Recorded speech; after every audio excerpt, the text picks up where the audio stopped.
आप गणित देख लीजिए, हमने 295 कहा था, हमारा संख्या बल क्या है, उसने 400 कहा था, उनका कहां पर है, पहली बात। दूसरी बात, जो राजनीतिक निर्णय लेने हैं वो गठबंधन को लेने हैं, और कल जैसा राहुल जी ने कहा, खड़गे जी ने कहा, कल इंडिया अलायंस के नेताओं की मीटिंग होगी, तब तक मतगणना पूरी हो जाएगी और अंतिम परिणाम आ जाएंगे। तब स्थिति पूरी तरह स्पष्ट होगी कि क्या स्टैंड है किस दल का, किस गठबंधन का, और हमारे क्या विकल्प रहेंगे, इस पर कल चर्चा होगी। लेकिन आज जो दिन भर का मतगणना हुई है, जो रुझान सामने आए हैं, जो परिणाम सामने आए हैं, सिर्फ मात्र उनका विश्लेषण आप करें तो ये स्पष्ट संदेश जनता ने दिया है रूलिंग पार्टी को कि जिस प्रकार की राजनीति की गई, जिस प्रकार का शासन चलाया गया, लोग उसको पसंद नहीं कर रहे हैं। और एक अहम की राजनीति, जनता को फॉर ग्रांटेड ले लेना और विपक्ष को दबाना, एजेंसीज का दुरुपयोग करना, कांग्रेस पार्टी के चलते चुनाव में खाते सीज कर देना, निर्वाचित मुख्यमंत्रियों को जेल में डाल देना, इन सब बातों को जनता ने पसंद नहीं किया। तभी उनका जो संख्या बल था, उनका 303 सांसद थे, आज वो 60-65 कम हो गए हैं। तो ये भी एक पॉलिटिकल मैसेज है, उसको कोई सुनना चाहे ना सुनना चाहे वो अलग बात है, लेकिन जनता ने जो संकेत और ईवीएम के माध्यम से एक स्पष्ट मैसेज दिया है कि हम इस प्रकार की राजनीति को अप्रिशिएट नहीं करते हैं। और इंडिया अलायंस ने, कांग्रेस पार्टी ने, राहुल गांधी जी ने, खड़गे जी ने जो चुनाव लड़े हैं, जो हमने कैंपेन किया था, वो मार्मिक मुद्दों पर किया था, जो किसान के हैं, नौजवान के हैं, बेरोजगारी के हैं, अग्निवीर के हैं, इस देश में बढ़ती हुई खाई जो अमीर गरीब की है, उसको लेकर हमने किया था, उसको लोगों ने पसंद किया। इसलिए हमारे दल को, हमारे गठबंधन को अच्छा समर्थन जनता ने दिया है। और मैं पूरे देश के उन मतदाताओं का धन्यवाद देना चाहता हूं जिन्होंने इस लोकतंत्र के सबसे बड़े पर्व में हिस्सा लिया, और जिन कार्यकर्ताओं ने, नेताओं ने हम सबके लिए मिलकर काम किया, उनका मैं आभार व्यक्त करना चाहता हूं। ये चुनाव महत्वपूर्ण इसलिए है क्योंकि इसमें संख्या बल का तो विश्लेषण करेंगे कल। आज का जो सारांश है इस पूरे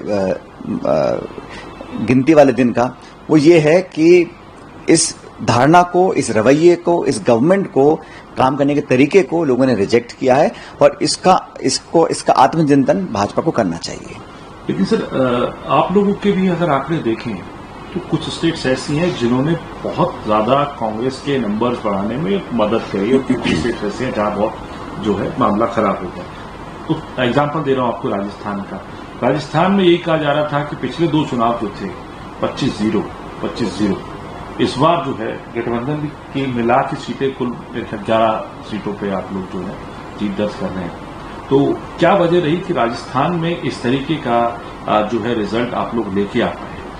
एक राजस्थान में आप जानते हैं 6 महीने पहले चुनाव हुए थे, उसमें बीजेपी को बहुमत मिला था, हम सरकार रिपीट नहीं कर पाए थे। लेकिन इन 6 महीनों में हम लोगों ने धरातल पर काम किया, और मैंने नहीं, सब लोगों ने मिलकर किया। पूरे राजस्थान के नेताओं ने एकजुटता दिखाई, और ये देश के चुनाव थे, तो इसलिए हम लोगों ने, हमारा जो उम्मीदवार का चयन था, हमारा नैरेटिव था, हमारा जो कैंपेन था, उसको लोगों ने ज़्यादा पसंद किया।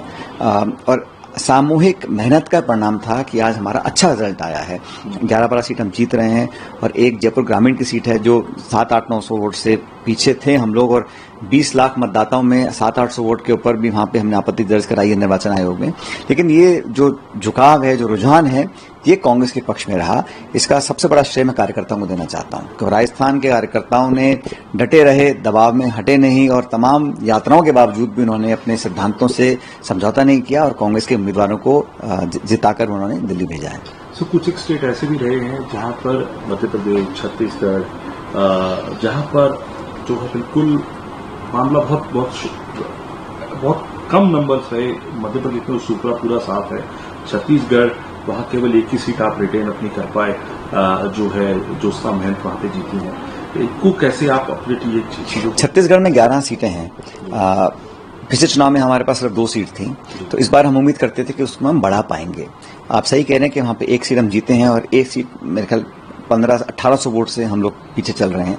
मैं उम्मीद करता था कि वहां पे हम इससे बेहतर करते, लेकिन इन राज्यों के अंदर, चाहे मध्य प्रदेश है, छत्तीसगढ़ है, उड़ीसा है, यहाँ पर हमें संगठनात्मक बदलाव करने चाहिए, और करेंगे हम लोग।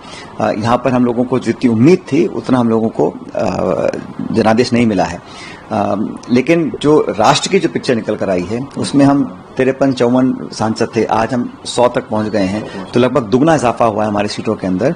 तो इसमें सबने मिलकर ही काम किया, और मुझे लगता है इसमें राहुल गांधी जी की जो यात्रा रही, दोनों यात्राएं, उसमें जो एक कार्यकर्ताओं में कॉन्फिडेंस आया और लाखों करोड़ों लोगों से मिलकर जो संवाद हुआ वो सुर्खियों में नहीं आया, क्योंकि मीडिया का अपना अलग तरीका काम करने का, लेकिन वो जो पैदल चलकर लोगों के दिल में जगह बनाने का जो काम किया, उससे देश भर में एक सकारात्मक इमेज कांग्रेस पार्टी की बनी। उसका लाभ हमें चुनाव में मिला ही है।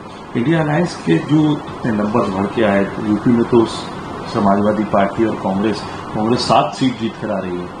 इतने आपके विधायक भी नहीं है, इतने आपके वहाँ सांसद अब उसमें इस वक्त होंगे। समाजवादी पार्टी भी बम्पर जीत वहां पर उसको मिली है। तो एक जो कॉम्बिनेशन जो रहा ये ठीक रहा। और दूसरा जो मुद्दे, उसमें बड़ा मुद्दा जो राहुल गांधी 2 मुद्दे बड़े लेके चल रहे थे, जो पहला था कास्ट बेस्ड सेंसस और दूसरा रिजर्वेशन का। आपको लगता है कि इन दोनों मुद्दों ने घर कर लिया उत्तर प्रदेश के लोगों के दिल में और ये नतीजे? देखिए, बहुत सारे फैक्टर्स थे, लेकिन जिन स्टेट्स में भाजपा बहुत उम्मीद करती थी अपनी संख्या रिटेन करने के, बढ़ाने के लिए, जैसे बंगाल है, उत्तर प्रदेश है, राजस्थान है, हरियाणा है, यहाँ पर उनको जनता ने नकार दिया है। अब ओवरऑल आंकड़े क्या अलग बात है, लेकिन जिन स्टेट्स में उम्मीद ज्यादा थी वहां पर लोग पीछे। और हमारे जो मुद्दे थे, स्वाभाविक रूप से लोगों को मुद्दे पसंद आए हैं, चाहे वो सेंसस के हों, चाहे वो आरक्षण को सुरक्षित रखने के हों। और ये जो नैरेटिव था हमारा सकारात्मक था। भाजपा का नैरेटिव फिर हिंदू, मुसलमान, मंदिर, मस्जिद, मंगलसूत्र, भैंस, तरह तरह की बातें हुई। शायद जनता ने इसको भी पसंद नहीं किया। इसलिए मैं कहता हूं कि इस आज के दिन का जो टेक अवे है, उस पे तो कम से कम जो आज की रूलिंग पार्टी है उसको कोई ना कोई तो रिस्पॉन्सिबिलिटी ले कि हम कहां से कहां आ गए, कहां दावे किए थे 300, 400, 500 के, आज हम कहां खड़े हैं और भविष्य में किस प्रकार की राजनीति वो करना चाहते हैं। जनता ने इस रवैये को तो अस्वीकार किया, ये बात स्पष्ट है। सर, आपकी बात से आखिरी सवाल पूछा हूं, किसकी रिस्पॉन्सिबिलिटी होनी चाहिए आपके हिसाब से? आपको लगता है किसकी रिस्पॉन्सिबिलिटी बनती है इन नतीजों के लिए, अगर बीजेपी की तरफ से देखते हैं? ये तो उनको अध्ययन करना पड़ेगा, लेकिन अगर 400 पार जाते तो श्रेय कौन लेता उसका? जो श्रेय लेने के उतारू थे उनको आज एक्सेप्ट करना चाहिए कि पब्लिक ने हमारे को वो मैंडेट नहीं दिया जो हम उम्मीद करते थे। सदन पे खड़े होकर 370 का क्लेम किया था, 400 का क्लेम किया था, विपक्ष को साफ करने का क्लेम किया था कि विपक्ष और कांग्रेस सदन की जगह वहां विजिटर गैलरी में बैठेंगे पार्लियामेंट में। ये बातें कही गई थी, ऑन रिकॉर्ड कही गई थी। तो उन सब लोगों को चिंतन करना पड़ेगा। और ये स्पष्ट हो गया कि जनता जनार्दन है और हमारे देश के मतदाता जितने गंभीर, अपने विवेक से काम करने वाले, शुद्ध बुद्धि से सही समय पर सही निर्णय लेते हैं, ये आज एक बार पुनः हमारे महान जनता ने आज प्रदर्शित किया है।